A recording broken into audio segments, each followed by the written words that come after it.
Un millionnaire change la vie d'un garçon abandonné après avoir perdu son bras. Avant de commencer, n'oubliez pas de vous abonner à la chaîne et d'activer la cloche pour ne manquer aucune vidéo.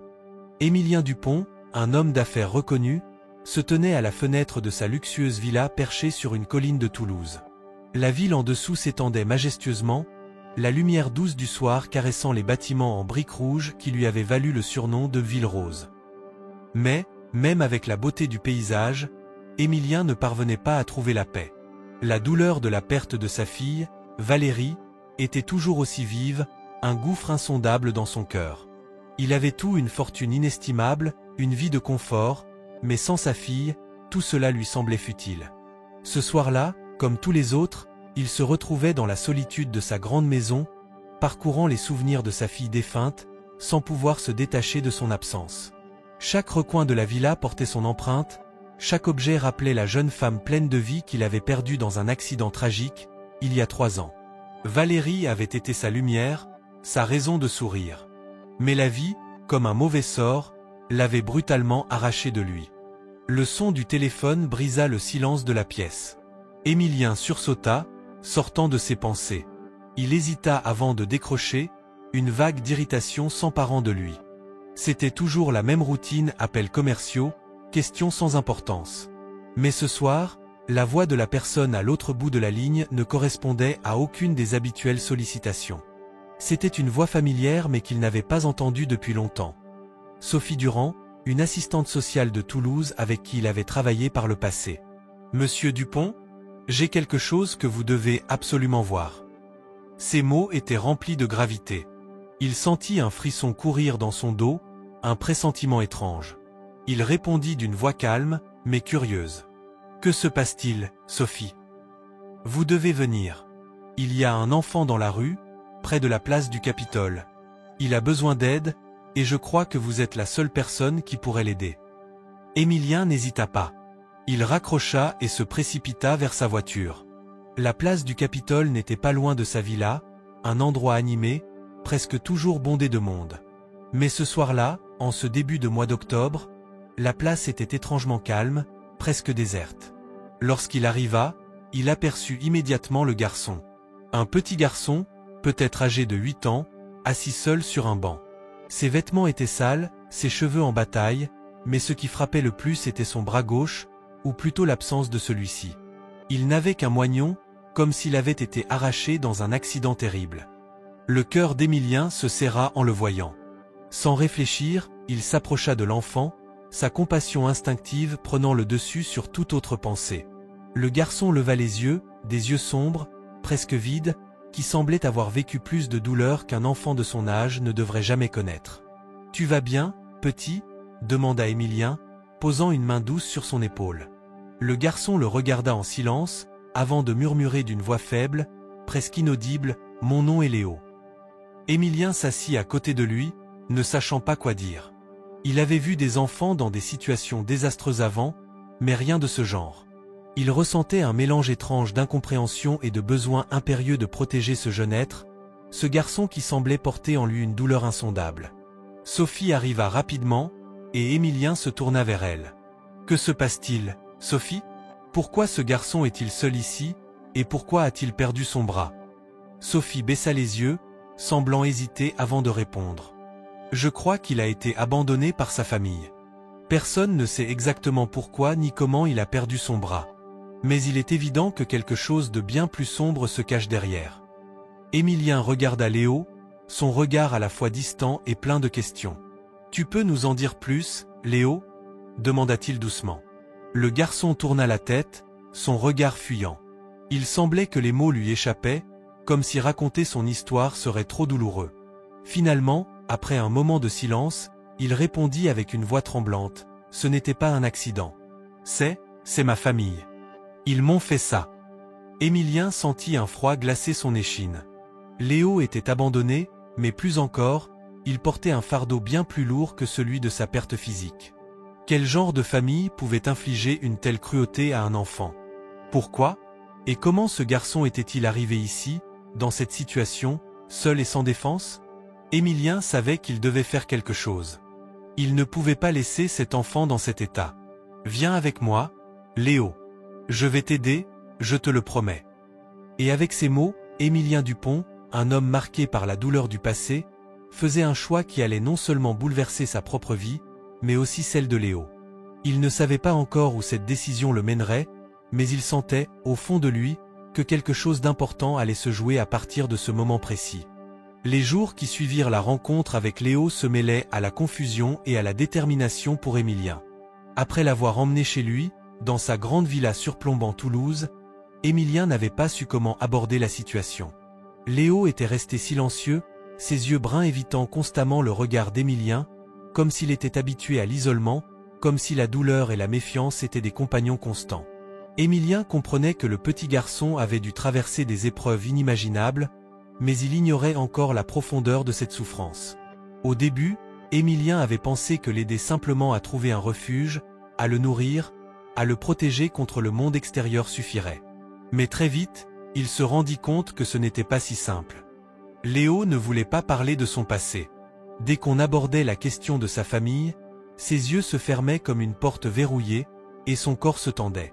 Le petit garçon semblait refuser tout contact avec le monde extérieur, préférant se réfugier dans des silences lourds de secrets. Ce n'était pas facile pour Émilien non plus. Comment un enfant pouvait-il en arriver à un tel point de souffrance? Pourquoi ce garçon de 8 ans n'avait-il plus son bras? Et pourquoi l'avoir abandonné dans une place publique, comme un objet jeté, sans aucune protection? Émilien était un homme d'action. Il avait bâti un empire, dirigé des entreprises, pris des décisions difficiles, mais il n'avait jamais fait face à une situation aussi complexe que celle-ci. Léo ne lui permettait pas d'avancer.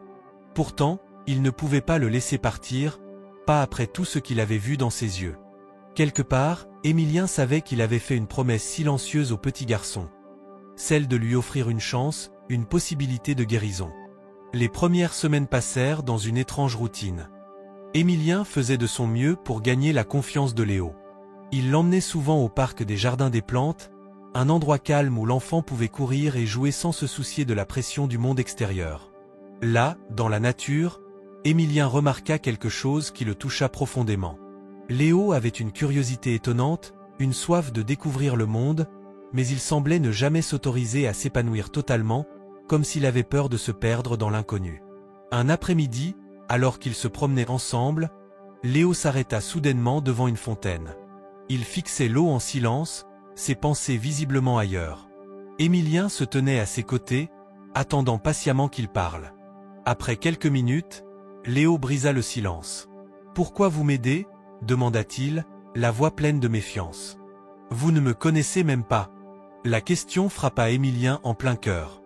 Que pouvait-il dire à ce garçon qui semblait croire qu'il ne méritait rien de bon dans la vie? Un instant, Émilien chercha ses mots. Il voulait être honnête, mais il ne savait pas comment expliquer son propre besoin de l'aider, son propre désir de réparer ce qui semblait brisé dans l'âme de l'enfant. Parce que je crois que tout le monde mérite une chance. Une chance de guérir, de repartir à zéro. Et toi, Léo, tu mérites d'avoir cette chance, répondit-il doucement. Le regard de Léo se fit plus intense, comme s'il sondait les vérités derrière les paroles d'Émilien.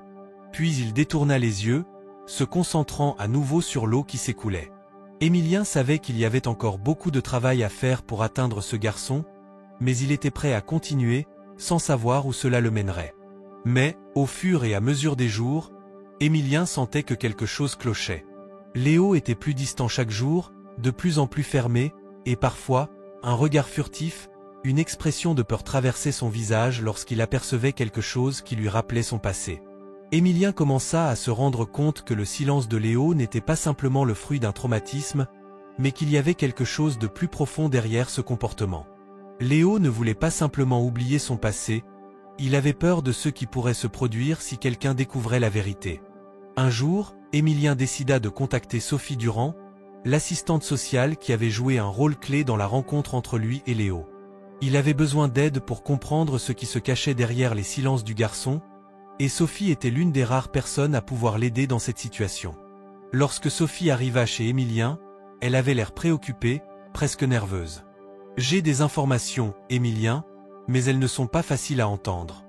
Léo ne t'a pas tout dit.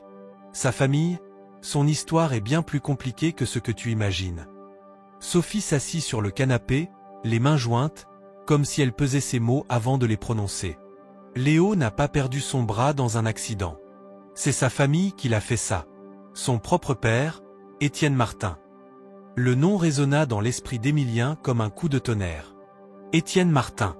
Un homme qu'il connaissait vaguement, mais dont il ne savait pas grand-chose. L'idée que Léo ait été victime d'un acte aussi cruel de la part de sa propre famille semblait inconcevable. Que s'est-il passé? Émilien murmura, la colère et la confusion s'emparant de lui. Sophie prit une profonde inspiration avant de répondre, consciente que les révélations à venir allaient bouleverser le monde d'Émilien et le futur de Léo. Le silence qui suivit la révélation de Sophie fut lourd, presque suffocant.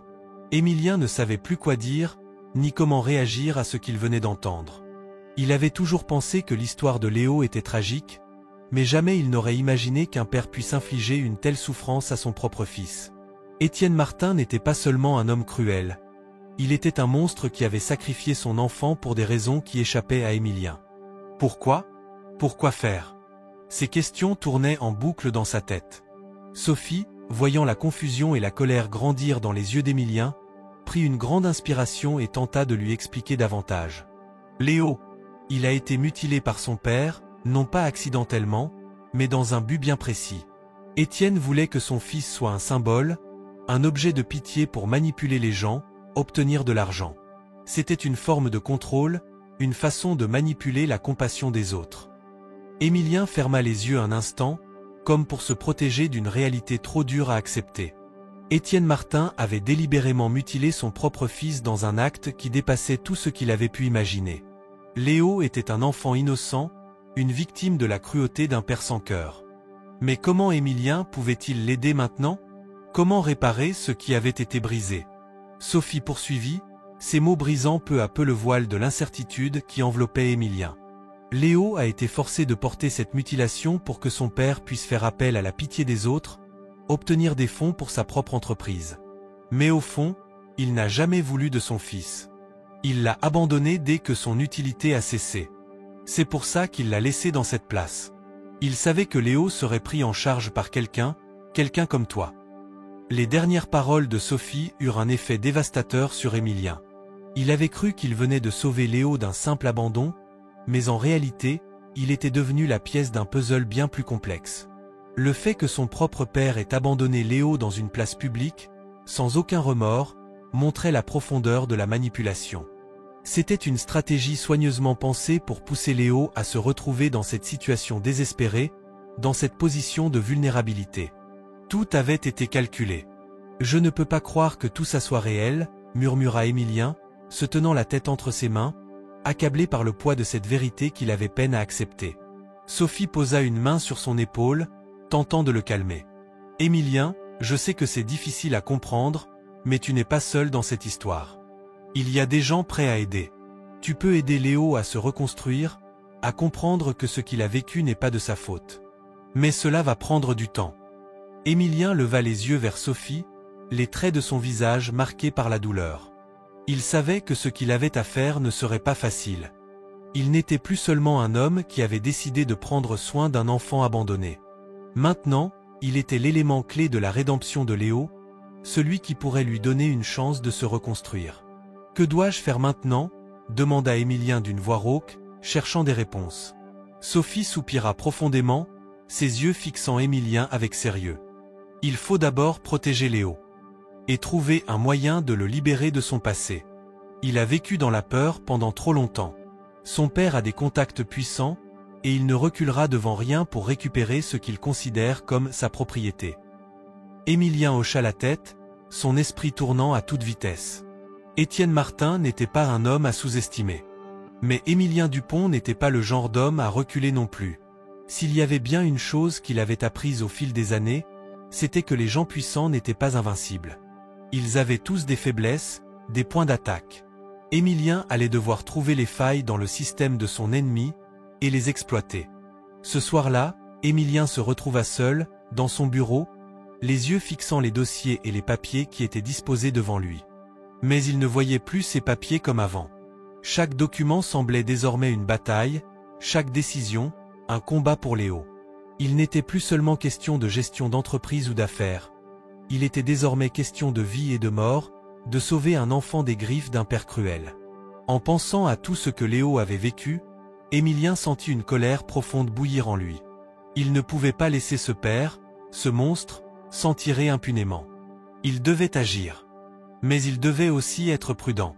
Étienne Martin était un homme dangereux, et Émilien savait que la seule façon de l'affronter serait de ne jamais sous-estimer sa ruse. Il s'endormit ce soir-là avec une seule pensée. Il allait tout faire pour que Léo retrouve sa dignité. Que son père, Étienne Martin, paye pour ses crimes. Les jours suivants furent emplis d'une tension palpable. Émilien avait pris une décision ferme, il allait protéger Léo coûte que coûte. Cependant, il savait qu'il ne pouvait pas agir à la légère. Étienne Martin était un homme influent, capable de manipuler les systèmes à sa faveur, et Émilien n'était pas du genre à se précipiter dans une guerre sans comprendre pleinement le terrain. Pourtant, malgré la stratégie qu'il avait en tête, il ne pouvait s'empêcher de penser à Léo. Le petit garçon de 8 ans, qui, malgré la brutalité de son passé, semblait plus résilient qu'aucun enfant n'aurait dû l'être.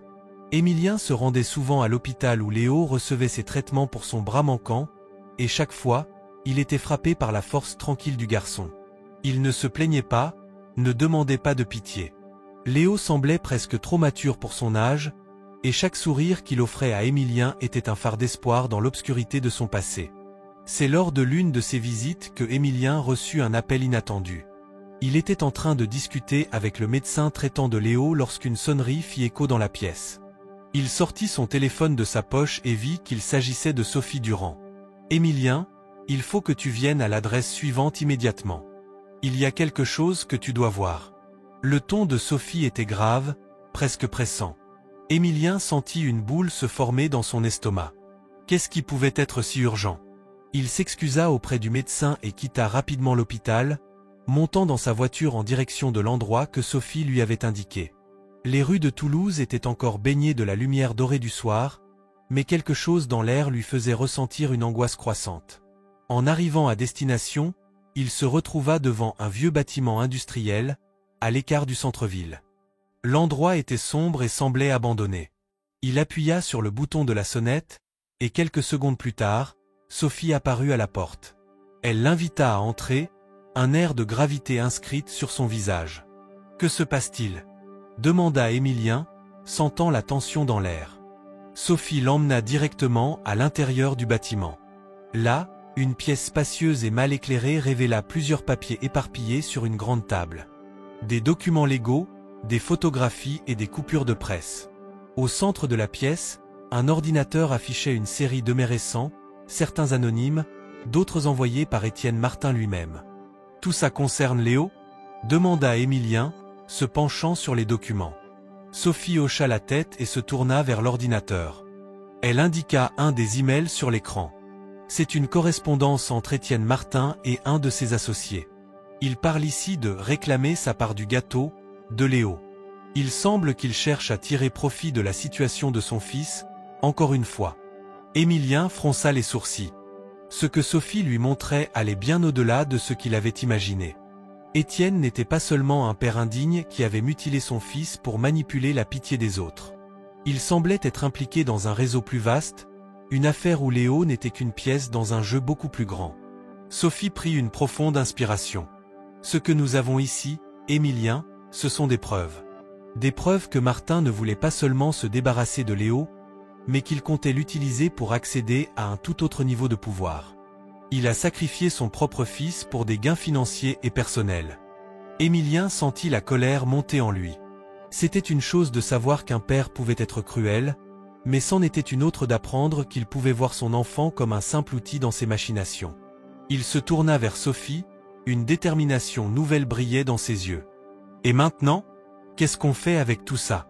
Sophie lui donna un petit sourire, mais il était teinté d'une inquiétude palpable. « Maintenant, Émilien, il faut être stratégique. Il faut exposer Étienne Martin, mais d'une manière qui ne mette pas Léo en danger. Il doit comprendre qu'on ne va pas le laisser tranquille. Mais on doit aussi anticiper ses prochains mouvements. Il ne restera pas inactif. » Émilien hocha la tête, le poids de la responsabilité pesant lourdement sur ses épaules.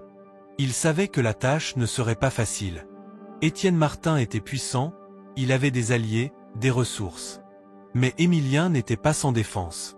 Il était prêt à tout pour protéger Léo, même si cela impliquait de se mettre en danger lui-même. Alors que la soirée avançait, Émilien se retrouva seul dans sa voiture, réfléchissant à tout ce qu'il venait d'apprendre. Chaque détail semblait faire partie d'un puzzle de plus en plus complexe, et chaque pièce qu'il découvrait le rapprochait un peu plus de la vérité. Mais à quel prix? Étienne Martin ne se laisserait pas abattre facilement. Émilien savait qu'il aurait besoin de plus que des preuves pour le faire tomber. Il devrait jouer intelligemment, de manière subtile. Mais une chose était certaine, il ne laisserait pas Léo retomber entre les griffes de cet homme. La situation devenait de plus en plus tendue à mesure que les jours passaient. Émilien savait que le temps était compté. Étienne Martin, avec son réseau d'influence et de ressources, ne resterait pas inactif longtemps. Il devait agir vite, mais chaque mouvement qu'il faisait semblait le mener dans un labyrinthe de manœuvres politiques et de manipulations. Le destin de Léo était entre ses mains, mais Émilien sentait que pour protéger l'enfant, il allait devoir s'attaquer à un système bien plus vaste qu'il n'avait imaginé. Il n'avait pas encore parlé à Léo de ce qu'il avait découvert. Le garçon semblait déjà assez marqué par son passé, et Émilien ne voulait pas lui imposer une nouvelle charge émotionnelle. Mais il savait qu'il était désormais le seul à pouvoir protéger Léo, et pour cela, il devait aller au cœur du problème, Étienne Martin. Le matin suivant, Émilien se rendit à l'un de ses hôtels, un endroit calme et discret où il pouvait rencontrer Sophie pour discuter de la suite de leur plan. Il était devenu de plus en plus convaincu que ce n'était pas seulement Étienne qu'il devait combattre, mais tout un réseau de personnes qui l'entouraient. Il était temps de passer à l'étape suivante. Sophie l'attendait dans une petite salle de réunion de l'hôtel. À son arrivée, elle lui fit signe de s'asseoir. Il remarqua immédiatement qu'elle semblait préoccupée, ses yeux parcourant constamment la pièce comme si elle craignait d'être écoutée. « Émilien, nous devons avancer rapidement. J'ai trouvé des informations supplémentaires sur l'un des associés de Martin. Il s'appelle Vincent Laval, et il est impliqué dans plusieurs affaires douteuses, dont certaines concernant des marchés publics. » Émilien se pencha en avant, son esprit déjà tourné vers l'action. « Que savons-nous de lui ?» Laval est un homme de l'ombre, souvent invisible, mais qui exerce une grande influence dans les coulisses. Il est lié à des sociétés de façade et possède des entreprises qui semblent innocentes au premier abord, mais qui sont en réalité des outils de blanchiment d'argent et de corruption. Sophie marqua une pause avant d'ajouter, et, d'après les informations que j'ai recueillies, Laval a un lien direct avec Étienne Martin. Cela confirma ce qu'Émilien avait commencé à soupçonner. Le simple fait que Laval soit lié à Étienne rendait les choses beaucoup plus dangereuses. Les manipulations financières et les abus de pouvoir allaient bien au-delà de ce qu'il avait imaginé au départ. Mais Émilien n'était pas du genre à reculer. Si Laval était le bras droit d'Étienne, il savait qu'il fallait l'éliminer, symboliquement du moins. « Et comment allons-nous l'atteindre » demanda Émilien, son regard fixé sur Sophie. Elle sourit légèrement, un air de stratégie dans ses yeux. « Nous allons jouer sur ses faiblesses. Laval, bien qu'intelligent, est avide de pouvoir et d'argent. Il se laisse facilement guider par sa cupidité. Si nous réussissons à l'attirer dans une situation où il pense qu'il peut obtenir plus de pouvoir ou d'argent, il se dévoilera. » Émilien acquiesça. C'était un plan risqué, mais il savait que c'était la meilleure option. Il fallait que Laval pense qu'il pouvait obtenir quelque chose de grand, une victoire qui semblait à portée de main. Une fois que ce piège serait mis en place, il suffirait de le faire tomber. Les jours suivants furent consacrés à la préparation. Émilien et Sophie commencèrent à rassembler les informations nécessaires pour jouer leur coup. Ils utilisèrent leurs contacts pour diffuser de fausses rumeurs sur une offre importante que Laval ne pourrait pas refuser. L'objectif était de lui donner l'impression qu'il était sur le point de réaliser une transaction de grande envergure, quelque chose qui pourrait lui permettre d'étendre encore plus son emprise sur la ville et ses affaires. L'un des hôtels d'Émilien, l'un de ses plus luxueux, allait servir de terrain de jeu. C'était un endroit où Laval se sentait à l'aise, un lieu de prestige qui correspondait à son image. Sophie avait arrangé une rencontre discrète entre Émilien et Laval sous un prétexte commercial. Ils allaient utiliser cet environnement pour que Laval se sente puissant et invincible. Mais à un moment donné, Émilien serait prêt à dévoiler sa carte maîtresse, la vérité sur la relation entre Laval et Étienne Martin. Le jour de la rencontre arriva. Émilien se rendit à l'hôtel plus tôt, s'assurant que tout était en place. Il n'y avait pas de place pour l'erreur. Il avait soigneusement sélectionné une suite où Laval se sentirait à l'aise. Les tables étaient couvertes de documents falsifiés, conçus pour donner l'apparence d'une offre sérieuse et irrésistible. Laval arriva, comme prévu, avec son arrogance habituelle. Il n'avait aucune idée de ce qui l'attendait. Émilien l'accueillit avec un sourire froid et le guida vers la salle de réunion, où une réunion d'affaires de haute volée semblait se dérouler. « Monsieur Laval, merci de prendre le temps de venir. Je suis convaincu que cette opportunité va être aussi bénéfique pour vous que pour moi. » Émilien garda un ton calme, maîtrisé. Laval s'installa, visiblement intéressé. Mais Émilien savait que la partie allait commencer. À mesure qu'il discutait des fausses opportunités, il observa attentivement les réactions de Laval. Chaque petit mouvement, chaque geste de sa part était une pièce du puzzle qu'Émilien allait bientôt assembler. Il attendait patiemment le bon moment pour faire tomber le masque. Le piège était en place. Le dénouement ne tarderait pas. Le ciel de Toulouse semblait particulièrement gris ce jour-là. Émilien Dupont marchait lentement dans les rues pavées du quartier Saint-Cyprien, ses pensées lointaines, perdues dans l'incompréhension et la tristesse qui l'avaient envahi depuis sa rencontre avec Léo. Le petit garçon, abandonné sans un bras, était devenu bien plus qu'une simple cause pour Émilien. Il était devenu un reflet d'un monde qu'il ne pouvait comprendre, un monde de douleur et de secrets enfouis. Léo avait révélé des bribes de son histoire, mais tout restait flou. La vérité sur la perte de son bras semblait être un puzzle dont chaque pièce manquante le rendait plus difficile à assembler. Étienne Martin, le père de Léo, avait été une présence étrange et inquiétante dans les enquêtes de Sophie Durand, l'assistante sociale. Émilien avait du mal à accepter l'idée qu'un père puisse être aussi cruel envers son propre enfant. Étienne semblait plus être un monstre qu'un homme dont les motivations étaient aussi nébuleuses que ses actions étaient répugnantes. Il ne pouvait pas se résoudre à croire que la famille de Léo, son propre sang, l'avait traité de cette manière. Pourtant, les témoignages de Sophie et de Madame Leblanc, une vieille voisine qui connaissait bien la famille Martin, étaient accablants. Madame Leblanc, qui avait toujours observé discrètement les comportements des voisins, était la première à avoir remarqué que quelque chose clochait chez Étienne. D'où regardez-vous cette vidéo? Commentez ici, nous voulons savoir. N'oubliez pas de liker et de vous abonner à la chaîne. Allons à l'histoire. Il n'était pas un simple père négligent, il avait organisé l'incident qui avait coûté à Léo son bras. Mais pourquoi? C'était la question à laquelle Émilien n'arrivait pas à répondre. Je ne comprends pas, Sophie. Comment un père peut-il faire une chose pareille à son propre enfant? Émilien s'arrêta, regardant les vieilles pierres de l'église Saint-Cyprien. Le vent frais soufflait, mais il ne le ressentait presque pas. Sophie le regarda, ses yeux emplis de compassion. Émilien, parfois, la douleur humaine n'a pas de sens.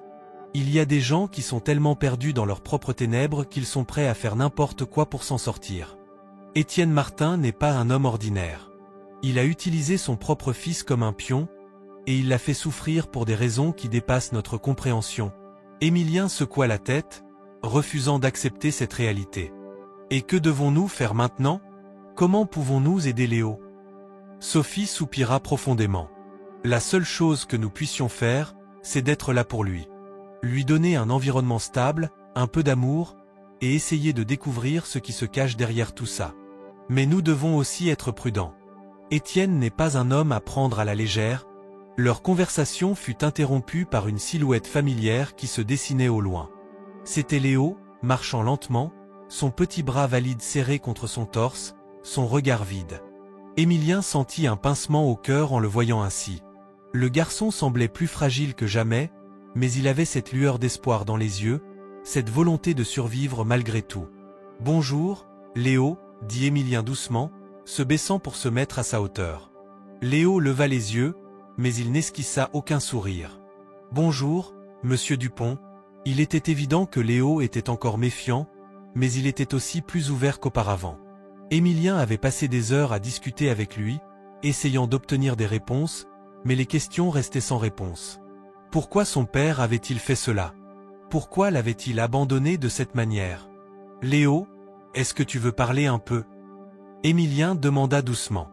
Je sais que ce n'est pas facile, mais peut-être qu'il est temps que tu me racontes tout.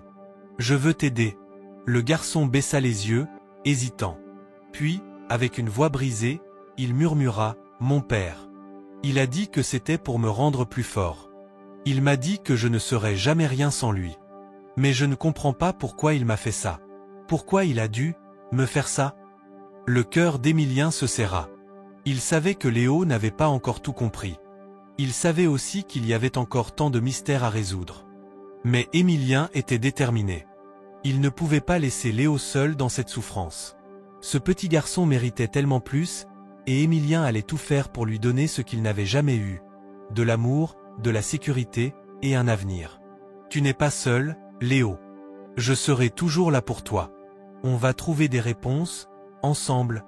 Léo leva lentement les yeux, une lueur d'espoir dans son regard. Il n'était pas encore prêt à tout partager, mais il avait trouvé en Émilien une source de réconfort, quelque chose de solide dans ce monde chaotique. Alors qu'il se tenait là, face à face, dans le quartier calme de Saint-Cyprien, Émilien savait qu'il venait de prendre une décision qui allait changer sa vie à jamais. Le chemin à suivre serait difficile, semé d'embûches, mais il était prêt à le parcourir. Parce que, pour la première fois depuis la mort de sa fille Valérie, Émilien avait l'impression d'avoir trouvé une raison de vivre. Et cette raison s'appelait Léo. La pluie tombait doucement sur Toulouse, une pluie fine et persistante qui semblait laver les rues de la ville. Émilien Dupont se tenait dans le hall de son bureau, les yeux fixés sur la photo de sa défunte fille Valérie, posée sur son bureau. Il la regardait souvent, comme pour chercher des réponses dans son regard figé. Valérie n'était plus là, mais son souvenir continuait de hanter Émilien chaque jour. Et maintenant, Léo, ce petit garçon qui avait changé le cours de sa vie. Après tout ce qu'il avait vécu, Émilien ne pouvait pas se résoudre à l'abandonner. Il avait pris la décision de l'adopter, de lui offrir une vie meilleure. Mais il savait que ce ne serait pas facile. Le passé de Léo, les secrets de sa famille, tout cela risquait de tout compliquer. Le téléphone d'Émilien vibra sur son bureau, le tirant de ses pensées. Il regarda l'écran et vit le nom de Sophie Durand, l'assistante sociale, s'afficher. Il décrocha immédiatement. « Émilien, il faut qu'on parle. J'ai des nouvelles concernant la famille de Léo. Et ce que j'ai découvert, c'est plus complexe que ce que l'on imaginait. » Émilien sentit une bouffée d'inquiétude l'envahir. « Que s'est-il passé, Sophie ?» Étienne Martin, le père de Léo, n'est pas seulement un homme cruel et irresponsable. Il est lié à des affaires bien plus sombres. J'ai trouvé des documents qui suggèrent qu'il a été impliqué dans des affaires de trafic, de blanchiment d'argent, et pire encore. Il semble que la mutilation de Léo fasse partie d'un plan plus vaste. Un plan qui le mettait lui-même en danger. Le cœur d'Émilien se serra à l'idée que le père de Léo puisse être impliqué dans des activités criminelles. Mais pourquoi ferait-il ça à son propre fils? Je ne sais pas encore, Émilien. Mais tout cela est lié. Et Léo, lui, est le point central de cette histoire. Émilien sentit une rage sourde monter en lui. Ce petit garçon, qui avait déjà subi tant de choses, était maintenant au centre d'un complot bien plus grand. Il se promit de protéger Léo coûte que coûte. Peu importe ce qu'il faudrait faire, il ne laisserait jamais cet enfant retourner dans un monde aussi sombre. Je veux rencontrer Étienne Martin. Il faut que je sache tout ce qu'il cache. Je vais lui faire face, dit Émilien d'un ton ferme. Émilien, sois prudent. Cet homme est dangereux. Et il est clair qu'il ne reculera devant rien pour protéger ses secrets. Je peux t'aider à enquêter davantage, mais il ne faut pas sous-estimer ce qu'il est capable de faire. Émilien n'était pas du genre à se laisser intimider. Après la perte de Valérie, il avait appris à se battre pour ce qui comptait. Et Léo comptait plus que tout. Il se leva de son bureau, déterminé. Je vais le confronter. Je ne peux pas laisser Léo dans l'ignorance de son passé. Il mérite de connaître la vérité. Le rendez-vous avec Étienne Martin fut fixé pour le lendemain. Émilien ne savait pas à quoi s'attendre, mais il se préparait mentalement à cette confrontation. Il se rendit au quartier où vivait la famille Martin, un endroit sombre et apparemment isolé. Les maisons semblaient vieilles et usées par le temps, et une sensation de malaise s'empara d'Émilien alors qu'il s'approchait de la porte de l'homme qu'il allait affronter. Il sonna à la porte, son cœur battant la chamade. Quelques secondes plus tard, la porte s'ouvrit lentement, et un homme d'une quarantaine d'années se tenait devant lui. C'était Étienne Martin, le père de Léo. Il avait un air fatigué, ses yeux marqués par des nuits blanches et des préoccupations qui semblaient bien plus lourdes que celles d'un père qui avait abandonné son fils. Mais il n'était pas dupe. Émilien savait que l'homme qu'il avait devant lui n'était pas un simple père indifférent. C'était un homme avec des secrets qui, s'ils étaient découverts, pourraient tout changer. « Vous êtes Émilien Dupont ?» demanda Étienne d'une voix rauque. « Oui, et je suis ici pour parler de votre fils. Léo. » Le visage d'Étienne se figea. Un frisson de méfiance traversa son regard. « Je n'ai rien à vous dire à propos de Léo. Vous feriez bien de vous en aller. Je ne vais nulle part tant que je n'ai pas la vérité. Pourquoi avez-vous abandonné Léo? Pourquoi l'avez-vous mutilé? Et pourquoi ce silence autour de tout ça ?» Les yeux d'Étienne s'assombrirent, et il s'approcha d'Émilien avec une menace évidente dans son regard. « Vous ne savez pas à qui vous avez affaire, Dupont. Léo est juste un pion dans un jeu beaucoup plus grand. Vous feriez bien de vous retirer avant qu'il ne soit trop tard. » Émilien ne recula pas. Il n'avait pas peur de cet homme, ni de ce qu'il pouvait faire. Il savait qu'il avait raison de se battre pour Léo. « Je ne partirai pas tant que vous ne me direz pas la vérité. Si vous continuez à mentir, je ferai en sorte que tout le monde connaisse vos secrets. » Le silence qui suivit cette déclaration était lourd.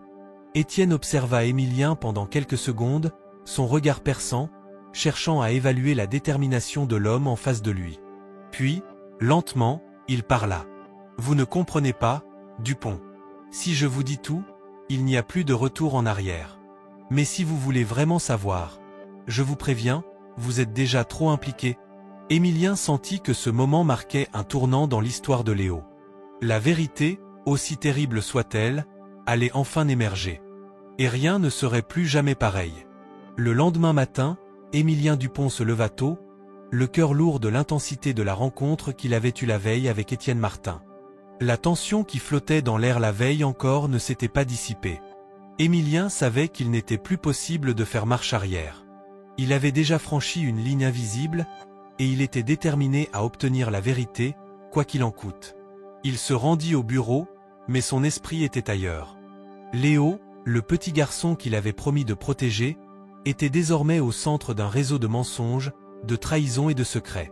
La famille Martin était loin d'être un simple cas de négligence parentale. Il y avait quelque chose de bien plus sombre à l'œuvre. Les images de la rencontre avec Étienne tournaient dans sa tête. Ce père, qui avait l'air aussi brisé que le fils qu'il avait abandonné, lui avait jeté un regard rempli de haine et de peur, comme s'il savait que la vérité allait bientôt éclater. Émilien n'avait pas encore pu démêler toute l'histoire, mais il était désormais convaincu que la mutilation de Léo n'était pas un accident. Et ce secret, caché sous des couches de manipulation, allait être dévoilé, peu importe ce que cela coûterait. Ce matin-là, Émilien reçut un appel de Sophie Durand, l'assistante sociale qui l'avait aidé à comprendre l'histoire de Léo.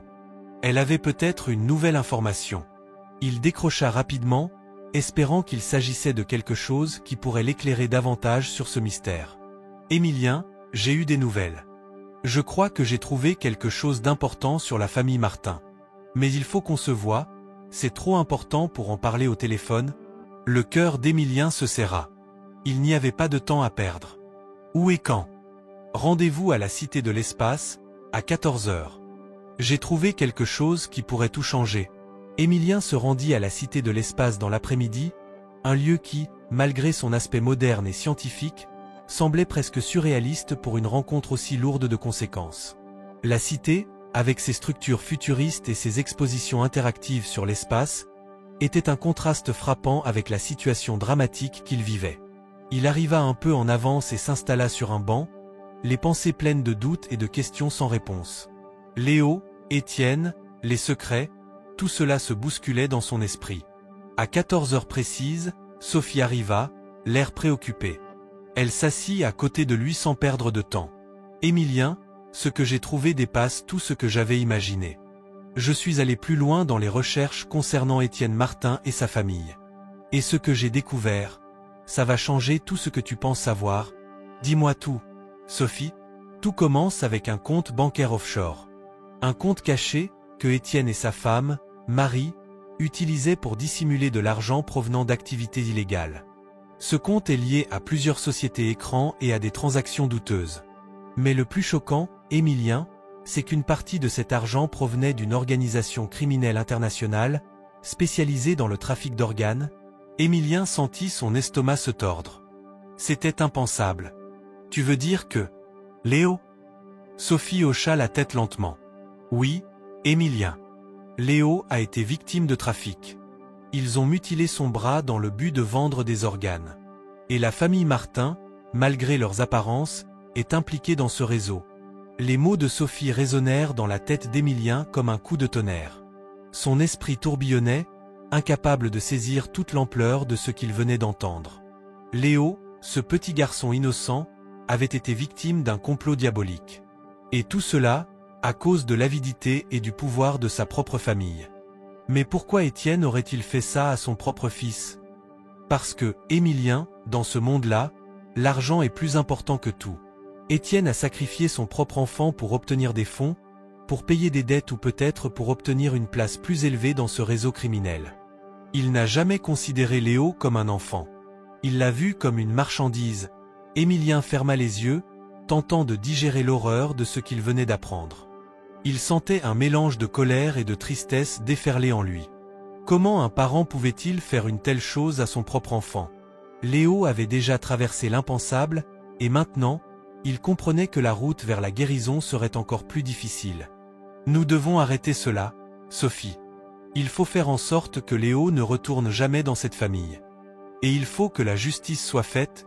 Sophie soupira. Je suis d'accord, mais ça ne sera pas facile. Étienne Martin a des connexions. Il est puissant, et il est prêt à tout pour protéger ses secrets. Mais tu as raison, Émilien. Léo mérite de savoir la vérité et de vivre sans peur. Émilien se leva, une détermination nouvelle dans les yeux. Je vais tout faire pour l'aider, Sophie. Je ne laisserai jamais Léo dans ce monde de mensonges et de violence. Il a droit à une nouvelle vie, loin de tout ça. Il savait que la bataille ne faisait que commencer. Mais Émilien Dupont était prêt à affronter tous les dangers pour offrir à Léo la chance de vivre en paix. L'histoire de ce petit garçon ne serait pas seulement celle d'une victime, mais celle d'un triomphe, d'une vie reconstruite sur les cendres des mensonges. La vie d'Émilien Dupont avait pris une tournure qu'il n'avait jamais anticipée. Après avoir découvert la vérité sur la famille Martin et le trafic d'organes auquel Léo avait été victime, il se retrouvait dans une situation où chaque décision pouvait avoir des conséquences tragiques. Tout ce qu'il avait construit, tout ce qu'il avait cru être juste, semblait désormais dériver dans un tourbillon de mensonges, de trahisons et de secrets enfouis. Les semaines qui suivirent la rencontre avec Sophie furent marquées par un sentiment de tension constante. Émilien savait que les choses allaient devenir plus dangereuses à mesure qu'il s'enfonçait dans cette histoire. Étienne Martin n'était pas un homme à prendre à la légère, et Émilien ne tarderait pas à se rendre compte à quel point il avait sous-estimé la portée de la situation. Ce matin-là, Émilien s'était rendu au quartier Saint-Cyprien, un endroit qu'il n'avait pas visité depuis des années. C'était ici, dans une rue étroite et calme, que Léo avait été abandonné par sa propre famille. Émilien voulait comprendre ce qu'il s'était passé avant. Pourquoi, comment et surtout, qu'est-ce qui avait poussé les Martins à en arriver là? Il marcha lentement dans les rues pavées, chaque pas résonnant dans l'air froid de Toulouse. Il ne savait pas vraiment ce qu'il cherchait, mais il avait l'intuition que, pour aider Léo à guérir, il devait d'abord comprendre le passé de ce petit garçon. La souffrance de Léo, ses cicatrices physiques et émotionnelles, ne disparaîtraient pas simplement avec de l'argent ou des soins médicaux. Il y avait quelque chose de plus profond, de plus sombre à résoudre. Lorsqu'il arriva devant l'immeuble où Léo avait été trouvé, il s'arrêta. Il observa le bâtiment, essayant de se figurer la scène. Le garçon, seul, abandonné, sans défense. Il frissonna, son esprit se remplissant de questions sans réponse. Pourquoi personne n'avait-il vu ce qu'il se passait dans cette famille? Comment un père pouvait-il faire une chose pareille à son propre enfant? Alors qu'il réfléchissait, une silhouette s'approcha de lui. C'était Sophie Durand, son alliée dans cette quête de vérité. Elle avait l'air plus fatiguée que d'habitude, ses traits marqués par des nuits blanches passées à chercher des réponses. « Émilien, on doit parler », dit-elle d'un ton grave. Ils se dirigèrent vers un café local, un petit endroit discret où personne ne les dérangerait. Assis à une table près de la fenêtre, ils commencèrent à discuter des dernières informations que Sophie avait découvertes. « J'ai trouvé quelque chose, Émilien », commença Sophie, sa voix basse. « J'ai réussi à infiltrer quelques informations sur les activités de la famille Martin, et ce que j'ai découvert est encore plus perturbant que ce que nous imaginions. » Étienne n'est pas simplement impliqué dans des affaires criminelles. Il a des contacts au sein du gouvernement. Des gens haut placés qui pourraient le protéger. Et ça, c'est un gros problème. Émilien se pencha en avant, absorbant chaque mot. Tu veux dire que même la justice pourrait être corrompue dans cette affaire? Exactement. Et c'est là que ça devient compliqué. Si on attaque la famille Martin, on ne combat pas seulement un homme. On se retrouve face à un système. Un système qui pourrait écraser Léo et tous ceux qui se dressent contre eux. Le poids des paroles de Sophie se posa lourdement sur Émilien. Il n'avait pas seulement à se battre contre un père cruel, mais contre un réseau bien plus vaste, capable de tout pour protéger ses intérêts. Mais il n'avait pas le choix. Il ne pouvait pas abandonner Léo, pas maintenant. Ce garçon avait déjà souffert trop longtemps. Je ne peux pas faire marche arrière, Sophie, dit Émilien, déterminé. Léo a besoin de moi. Et même si ça signifie me battre contre tout un système, je vais le faire. Sophie le regarda, un mélange d'admiration et d'inquiétude dans ses yeux. Tu sais dans quoi tu t'embarques, Émilien? Oui. Et je suis prêt à tout affronter, répondit-il fermement. Ils continuèrent à discuter des options possibles pour protéger Léo et dévoiler la vérité sur la famille Martin. Il fallait agir vite, car Émilien savait que le temps était compté. Étienne Martin serait sûrement prêt à tout pour faire taire ceux qui menaçaient son empire. Mais Émilien n'avait plus peur. Il était prêt à risquer sa propre sécurité, et même son entreprise, pour offrir à Léo un avenir loin des horreurs qu'il avait vécues. Le reste de la journée se passa à organiser des démarches légales, à contacter des alliés potentiels et à préparer le terrain pour exposer la vérité. Le plan était risqué, mais Émilien n'avait plus d'autre choix. Il savait que le combat ne faisait que commencer. Alors qu'il quittait le café, son téléphone vibra. Un message de Sophie, avec une simple phrase. Il est temps de tout révéler. Émilien prit une profonde inspiration. Il n'y avait plus de retour en arrière. Le moment de la vérité était arrivé, et il allait tout mettre en œuvre pour voir la justice triompher. Le vent soufflait fort sur Toulouse ce matin-là, comme si la ville elle-même ressentait l'intensité du moment. Émilien Dupont était debout sur le seuil de sa maison, regardant la ville qui s'étendait devant lui. Depuis le début de son voyage avec Léo, il avait vécu des moments qu'il n'aurait jamais imaginés. Il n'avait pas seulement appris à connaître un enfant, mais aussi à découvrir des parties de lui-même qu'il avait longtemps ignorées. Les ombres du passé étaient encore présentes, mais elles étaient désormais derrière lui. Il était prêt à tourner la page. Après des semaines de préparation, de discussions avec Sophie et des rencontres avec des avocats spécialisés, le plan d'action avait été mis en place. Tout ce qu'il avait cherché à accomplir se déroulait sous ses yeux. La famille Martin allait enfin faire face à ses crimes. Léo, ce petit garçon fragile, allait enfin avoir une chance de reconstruire sa vie. Le procès contre Étienne Martin et ses complices avait commencé. Les preuves recueillies par Émilien et Sophie, combinées aux témoignages de personnes qui avaient vu la vérité, étaient accablantes. Et, contre toute attente, un grand nombre de personnes avaient décidé de parler. Le système qui semblait invincible avait commencé à vaciller. Le tribunal était plein de tension. Émilien était assis au premier rang, son cœur battant la chamade. À ses côtés, Léo, les yeux brillants d'espoir mais aussi marqués par un passé qu'il ne pourrait jamais effacer. Il n'était plus le même enfant qu'Émilien avait trouvé dans cette place. Il avait changé. Il était devenu plus fort, plus confiant. Grâce à Émilien, il avait appris à se reconstruire, à accepter ce qu'il avait vécu et à avancer. Et même si l'ombre de sa famille biologique pesait encore sur lui, Léo savait qu'il n'était plus seul. Le procès avançait lentement, chaque déclaration venant ajouter des pierres à l'édifice de la vérité. Quand le tour d'Émilien arriva, il se leva, se dirigea vers la barre, et prit la parole. « Je suis ici aujourd'hui pour parler d'un enfant. D'un enfant que la société a abandonné. D'un enfant qui a été trahi par sa propre famille, dont le corps a été mutilé par ceux qui étaient censés l'aimer et le protéger. » Commença-t-il, sa voix ferme mais émotive. Léo Martin est ce garçon. Et il mérite une chance de guérir. Émilien continua à décrire ce qu'il savait de la famille Martin, détaillant les agissements cruels d'Étienne et des autres membres du réseau. Les preuves étaient accablantes, et à chaque mot, l'étau se resserrait autour des accusés. Quand il termina, il se retourna pour regarder Léo, qui lui sourit timidement. Ce sourire était tout ce qui comptait à cet instant. La salle d'audience était silencieuse, presque solennelle. Les regards étaient braqués sur les accusés, mais personne ne pouvait ignorer la vérité qui émergeait. La famille Martin ne pourrait plus jamais cacher ses crimes. La décision du tribunal fut rendue quelques jours plus tard. Étienne Martin et plusieurs autres membres du réseau furent condamnés à de lourdes peines de prison. Le système qui les avait protégés avait échoué, et la justice avait triomphé. Mais au-delà de la condamnation des criminels, c'était la victoire de Léo qui marquait un tournant. Il n'était plus un enfant abandonné, un enfant victime de l'injustice du monde.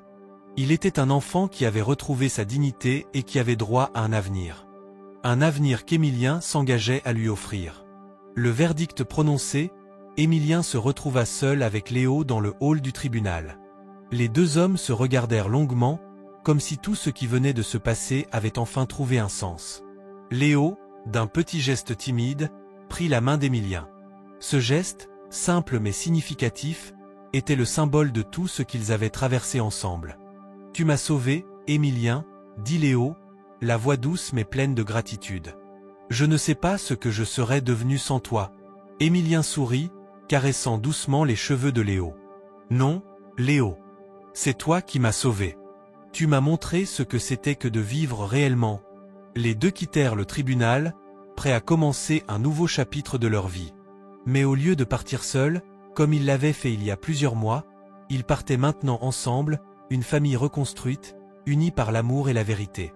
Émilien savait qu'il avait donné à Léo la chance de devenir un jeune homme capable de réaliser de grandes choses, et Léo savait qu'il avait trouvé en Émilien non seulement un protecteur, mais aussi un père. Et pour la première fois depuis longtemps, Émilien sentait qu'il avait enfin trouvé ce qu'il avait cherché toute sa vie, une véritable raison de vivre. En marchant dans les rues de Toulouse, la lumière du soleil effleurant leurs visages, Émilien et Léo ne savaient pas encore ce que l'avenir leur réservait, mais ils étaient prêts à l'affronter ensemble. L'histoire d'Émilien et Léo, marquée par la souffrance et la rédemption, était loin d'être terminée. C'était seulement le début. Si vous êtes arrivés jusqu'ici, commentez JOIE, likez, partagez, cela nous aidera beaucoup. Abonnez-vous pour ne pas manquer les prochaines vidéos.